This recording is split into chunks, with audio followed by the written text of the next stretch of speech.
ॲपचा वापर करून भक्तांचे खाजगी क्षण आपल्या मोबाईलमध्ये पाहणाऱ्या भोंदूबाबाला पोलिसांनी अटक केलेली आहे. मृत्यूची भीती दाखवून हा भोंदूबाबा भक्तांना शरीर संबंध ठेवण्यास भाग पाडायचा. एका भक्ताच्या तक्रारीवरून बावधन पोलिसांनी प्रसाद उर्फ दादा तामदार याला अटक केली आहे. एका छुप्या ॲपच्या माध्यमातून हा भोंदूबाबा भक्तांचे खाजगी क्षण पाहत होता. मात्र तक्रारदार व्यक्तीच्या सायबर तज्ज्ञ असलेल्या मित्रामुळे हे सगळं कांड समोर आलं.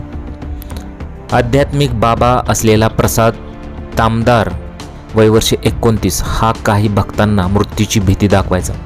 भोंदूबाबा भक्तांना त्यांची प्रेयसी अथवा देह विक्री करणाऱ्या महिलांसोबत शरीर संबंध ठेवण्यास सांगायचा. त्यानंतर भोंदूबाबा त्यांच्या मोबाईलमध्ये भक्तांचे खाजगी क्षण पाहायचा. एका भक्ताने दिलेल्या तक्रारीनुसार आरोपी भोंदूबाबा आपल्या दिव्य शक्तीची अनुभूती झाली असल्याचे सांगायचा. काही तरुण भक्तांना हा भोंदूबाबा तुमचा मृत्यू येत्या 4 ते 5 महिन्यात होणार असल्याचे भाकीत करायचा. हे संकट टाळण्यासाठी तो भक्तांना एकांत ठिकाणी बसून मंत्र जप करण्यास सांगायचा. मात्र त्याआधी त्यांचा मोबाईल घेऊन त्यांच्याकडूनच त्यांचा पासवर्ड घेऊन मोबाईल अनलॉक करत असे. त्यानंतर मोबाईलमध्ये गुपचूप एक हिडन ॲप इन्स्टॉल करायचा. या ॲपमुळे बाबाला भक्तांचे लोकेशन, आवाज, कॅमेरा यांचे ॲक्सेस मिळायचे. या ॲपच्या साहाय्याने हा बाबा भक्तांनी कोणत्या कलरचा शर्ट घातला आहे, आता कुठं आहे याची माहिती सांगायचा. त्यामुळे भक्तांना यांच्यावर जास्त विश्वास बसू लागला होता.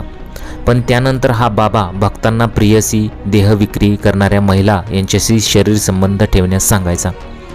पण हे करताना मोबाईल कॅमेरे विशिष्ट अँगलमध्ये ठेवण्यास सांगत असे.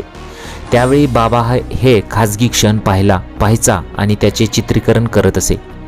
एका भक्ताचा मोबाईल सतत गरम होऊ लागला. त्यामुळे हा मोबाईल तपासणीसाठी त्याने IT मित्राची मदत घेतली. मित्राने लॅपटॉपला मोबाईल लावल्यानंतर त्यात एक हिडन ॲप असल्याचे दिसून आले. हे ॲप बाहेरून त्रयस्थ व्यक्ती हाताळत असल्याचे दिसून आले. त्यानंतर आपण मोबाईल फोन हा बाबाच्या हातात दिल्याचे लक्षात आले. या युवकाने इतर काही भक्तांशी संपर्क साधला. त्यांच्या मोबाईलमध्येही तेच ॲप असल्याचे आढळून आले. ही फसवणूक झाल्याचे लक्षात आल्यानंतर या भोंदूबाबाला जाब विचारण्यासाठी काही भक्त गेले. त्यांनी जाब विचारल्यानंतर भोंदूबाबा घाबरला. पोलिसांकडे तक्रार न करण्याची विनवणी करू लागला. मात्र एका तरुणाने पोलिसांना फोन करून त्यांना बोलवले. त्यानंतर बावधन पोलिसांनी तक्रारीवरून त्याला अटक केली. भोंदूबाबा विरोधात गुन्हा दाखल करण्यात आला असून पुढील तपास पोलीस करत आहेत.